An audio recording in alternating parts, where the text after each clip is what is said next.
All right, so are you confused about this whole situation right here? Well, if you are, let me educate you on what's going on. Oh, yeah, and don't mind my dry cracking lips, okay? There's a lot of confusion and chaos going on, which is all by design, but we had this article coming out today how Donnie is to announce U.S.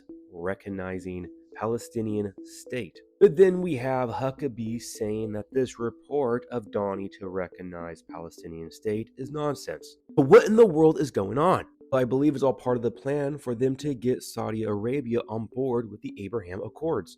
As we can see from this article that came out today, how Jared Kushner is advising Donnie's team ahead of Middle East trip.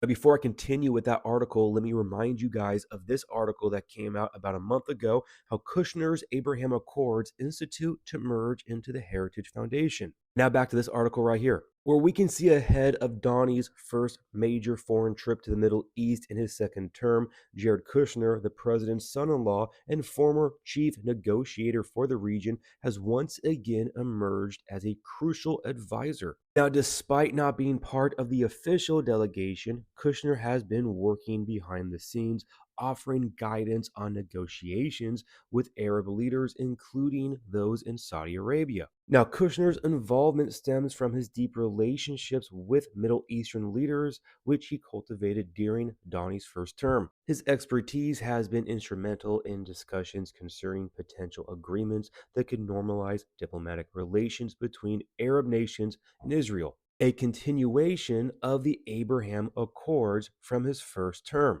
Now, one of the top priorities of Donnie's upcoming visit is to secure economic agreements with Saudi Arabia, Qatar, and the United Arab Emirates, countries that will be stops on his trip. These agreements are designed to increase investments in the United States. In parallel, Kushner and other Donnie administration officials are working on the more ambitious goal of expanding the Abraham Accords to include additional Arab nations. Now, sources close to the administration have noted that although they are not anticipating a breakthrough with Saudi Arabia during this trip, the meetings between Donnie and Saudi officials are seen as a critical opportunity to make progress. Quote, "We fully expect other countries to sign agreements first before Saudi." Now, right here is what I really want to highlight to you guys with everything going on. The CNN report stated that Kushner, who developed a close personal relationship with the Saudi crown prince during his previous role, is believed to have been considering proposals that could lead to Saudi Arabia joining the Abraham Accords should the path to Palestinian statehood become clearer. I find that right there very interesting, especially with the timing of this right here. The whole idea that Donnie is to announce U.S. recognition of Palestinian state. Well, at the same time, this news right here is making the rounds on how Donnie cuts ties with Netanyahu, and how U.S. Israel relations at a crossroads. Donnie's Middle East trip leaves Jerusalem confused. While also, according to a report by Reuters, the U.S. president is no longer making normalization with Israel a condition of cooperation on a civilian nuclear program. This is involving Saudi Arabia. While we also continue to see tension between the U.S. administration and Israel,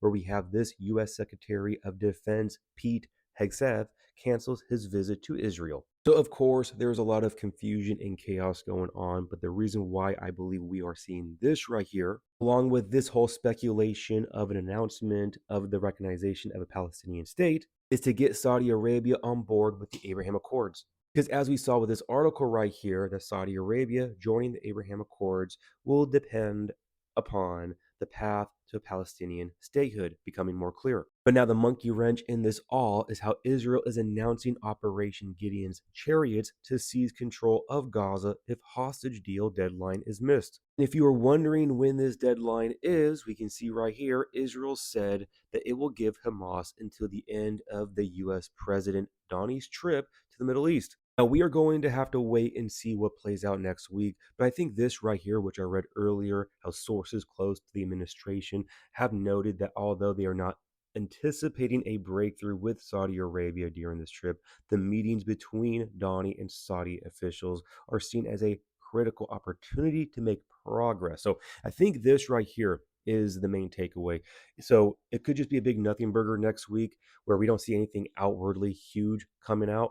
But I do think it will be a situation where progress is made. When I say progress is made, I'm talking about the idea that the Saudi officials looking to Golden Dawn as somebody who they can trust and sign this agreement with the Abraham Accords. So again, it just looks like a giant chess game going on right now, all these different puzzle pieces, a lot of confusion, a lot of speculation.